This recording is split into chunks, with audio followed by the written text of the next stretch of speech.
درود به دوستان عزیز، آرمین هستم. اومدیم با یه قسمت یا میتونم بگم یک آموزش دیگه از این بازی خفن. این بالا پلیلیست رو کارت میکنم، حتما برید ببینید. پایینم لینک کانال اینستا و آپارات و بقیه چیزامون رو گذاشتیم، کانال واکترومون هم گذاشتیم، حتما برید ببینید، حمایت کنید. این قسمت قراره بهتون تقریبا در 12 مورد بگم، همین الان سرتیتراشو بهتون میگم، پارت بندیش هم میکنم.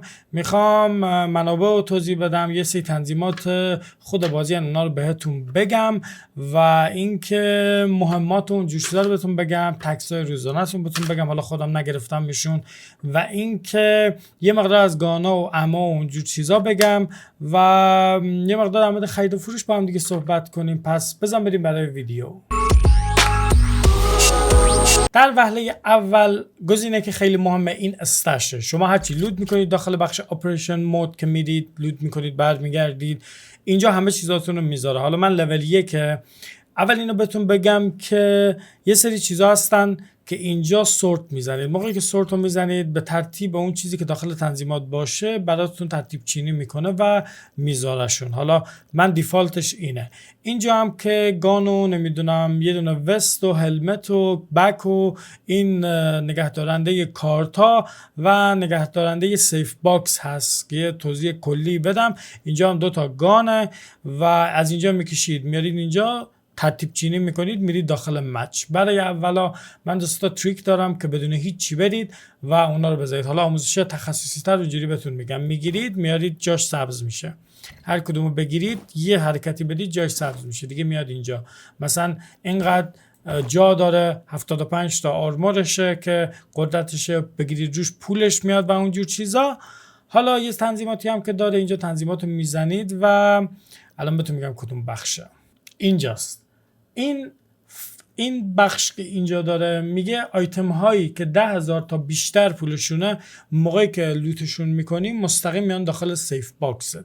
حالا میتونی مثلا بکنیش نمیدونم 10,000 20 تا 12,000 تا 20,000 تا 30,000 تا اتوماتیک. هر موقع چنین چیزی لوت کنید میاد روی سیف باکستون که نشونتون دادم. سیف باکس هم موقعی که چیزی داخلش لوت میکنید مستقیم اگه بمیرید اونجا اون 2 آیتم یا 4 آیتم برمیگرده داخل استشتون، چون اونجا که بمیرید همه چیز از دست میدید.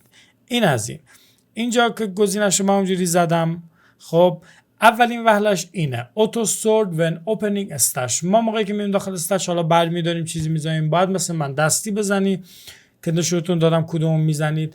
موقعی که بخواید دیگه هر دفعه این داستان یا دستان رو نداشته باشید، این آن میکنید، هر دفعه داخل استش برید خودشون ترتیب چینی میشن براتون. حالا اینجا یه سری آپشن براتون برده. اول گیر یا همون لباس و وست و اونجور چیزاتون رو میاره، بعد فایرین آرمز گاناتون رو میاره، کالکشناتون رو میاره، چیزایی که لوت میکنید و برای استفاده داخل بازی هستن براتون میاره، اتچمنتاتون رو میاره.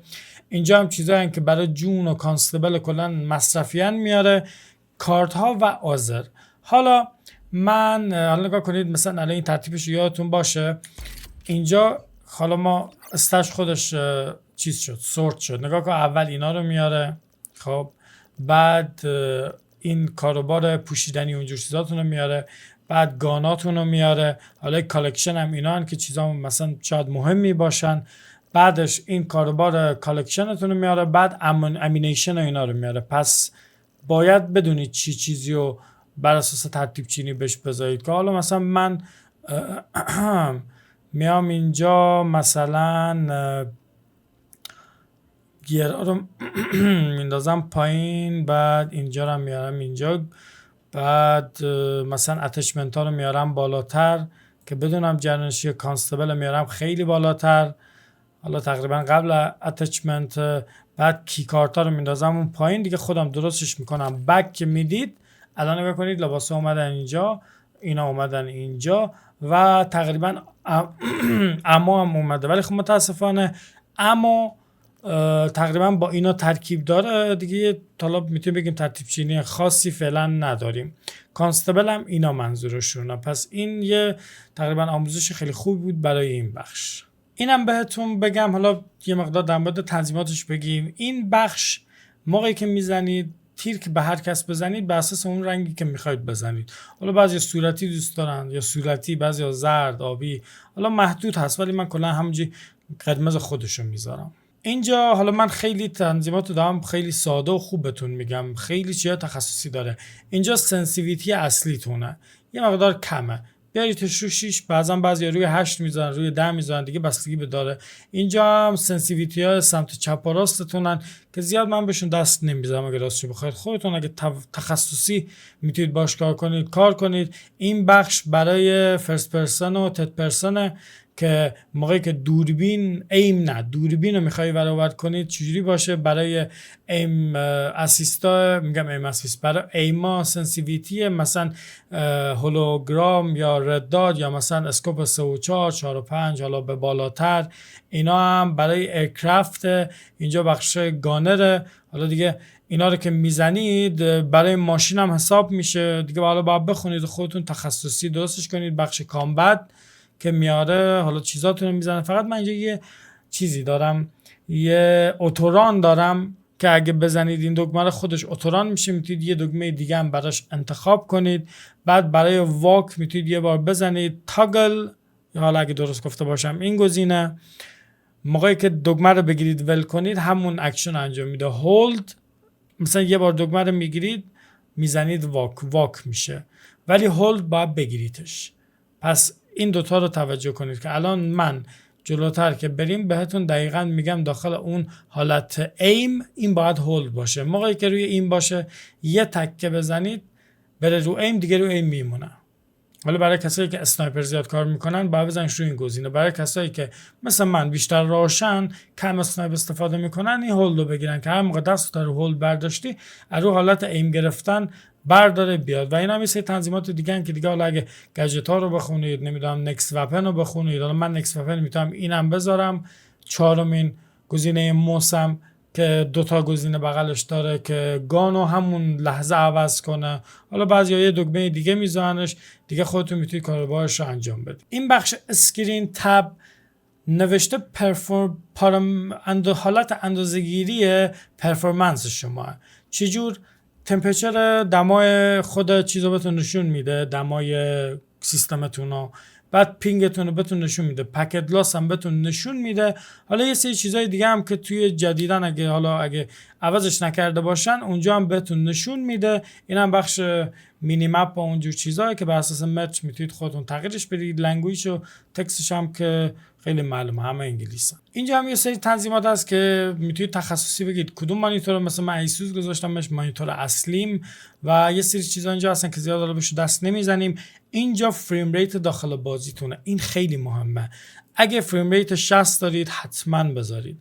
75 100 بستگی به رزولوشن مانیتورتون داره. مثلا من الان 144 هم ساپورت میکنه، 164 در اصل تا 164 میتونم بذارمش. بازی هایی مثل کال آف CS بعضا حالا بستگی به خودتون داره، ولی مثلا بازی های مثل کال آف یا بازی های کال آف محور که حالا خیلی بازی داریم اونجوری، اگه 165 بذارید خیلی روون میتونید بازی کنید. ولی به نظر شخصی من بر اساس تحقیقات خودم 60 برای بازی هایی که آنلاین نیستن و بازی حالت داستانی داره، آفلاین یا زیاد جنبشون جور چیزا داخلش نیست. بعضی از بازی آنلاینن ولی خب حالت کرافتینگ و سروایو و اونجور چیزا دارن، تیراندازی زیاد توش نیست یا نمیدونم زیاد اکشن داخلش نیست، 60 کافیه.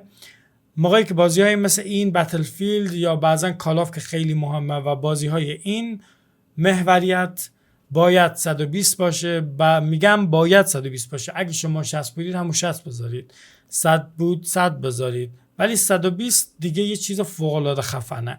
الان من 60 داخل منو ولی داخل بازی 120 و بالاتر هم که بذارید دیگه بستگی به سیستمتون داره. شما اگه 240 بذارید شاید مانیتور بکشه، ولی اگه سیستم ضعیفی داشته باشید مشکل میخورید.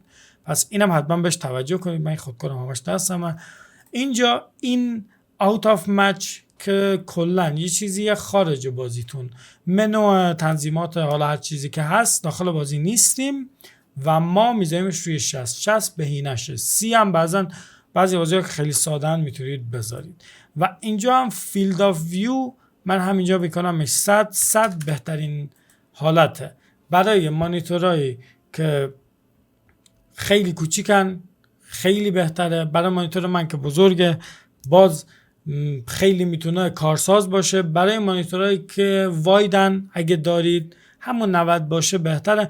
ولی برای خودتون که خیلی راحت‌تر بازی کنید، خیلی حرفه‌ای‌تر بازی کنید، روی 100 کلا خیلی فوق‌العاده میتونه باشه. یه نکته دیگه هم که از این پایینه و این میلاتون، اگه ایمیل اینجا داشته باشید کلایم آل رو میزنید دیلیت میزنید، نمیخواد بخونید آنچنان زیاد، چون بعضیا پول داخلشونه، بعضیا نمیدونم تورنمنتیه، بعضیا مثلا میبینی اشانتیونیه، جایزه چیه، خدا بازی بهتون میده، یه چیزی که میفروشید پولش میاد اینجا، کلایم آل رو میزنید بعد دیلیت. اگه هم دوست داشتید میتونید بخونید. چون اینجا این بخش، حالا ما با اینا کار نداریم، بخش استور هم کار نداریم، بخش مارکت هم کار نداریم، حالا میتونید بیاید داخلش اینا هم ببینید. ولی اینجا ایونت ها، کل ایونت ها بهتون پول میدن، بهتون آپشن میدن، خیلی چیزا بهتون میدن. شما باید هر روز اول بازی که وارد میشید، حالا موقعی که وارد بازی میشید اینو چک کنید حتما، و موقعی هم که بازیتون تموم میشه میخواد برید باز دوباره چکش کنید که ببینید چه تنظیماتی داره یا چه چیزایی باز کردید. الان نگاه کنید اینجا من چیزی باز نکردم، ولی اگه اینو بزنم شاید الان بتونم اینو بخرم، یا نمیدونم این بخشو من الان باز نکردم ولی اینا رو گرفتم، نمیدونم از این تاریخ تا این تاریخ اگه بازی کنید آپریشن مچو اینو بهتون میده دیگه. حالا باید بخونید. اگه یک روز بین این تاریخ تا این تاریخ بزنید این دو تا وست مثلا هلمت رو بهتون میده. اگه نمیدونم سروایو داشته باشید 60 مینیت داخل آپریشن مود بین 6 تا 8 که مثلا امروز و فردا هم جزشه، دسامبر منظورشه، میتونید مثلا این 4 تا کارت رو داشته باشید. حالا دیگه بستگی داره که چجوری بزنید. یا این بخش الان من دارم یکی اینجا لول 3 شو گرفتم 11 ساعت دیگه، چون من دارم هر روز میام داخل بازی، میتونید یا آپریشن بگیرید. الان من آپریشنی بهم داد، بعد این نامه رو بهتون میده، بعضا اینا شاید پول توشون باشه، کارت توشون باشه، و روز آخرم این نایف خوشگله بهتون میده که من 100% میگیرمش و خیلی هم خوشگله، ولی حالا قابل فروش اونجور چیزا نیست. اینجا یه سری مشنان که اگه انجام بدید مثلا complete the task enemy elimination time، مثلا برید تاسکا رو انجام بدید 30K 40K، بعضا یه نامه پیستول بهتون میده که مثلا میگه آقا اونجوریه، شاید این پیستول رو باید اینجا پیدا کنید. اینجا باز یه سری توضیحات هست که میگه یه بار اینقدر کری داشته باش مثلا داخل کاروبارت، یا مثلا چالنجاشو بهتون نشون میده. اینجا تاپیک باز یه سری چیزای دیگه ایونت ها هن که مثلا میگه آقا اگه سرچ کنی 3 تا بردو، این جاهایی که من تخم این کبوتر هستن، مثلا اگه 3 بار بزنی در کل اینو بد میدیم، اگه یه دونه 5 بار نصف بزنی اینو بد میدیم، 7 بار نصف بزنی، 7 بار داخل مچ اکسترکت بزنی، باز اینا رو بهت میدیم که خیلی چیزا ولیوین و باید حتما برید بگیریدشون، شدیداً خوبن. و حالا یه سری چیزای ویکند و تاکتیکال و اونجور چیزا که میتونید ازشون استفاده کنید.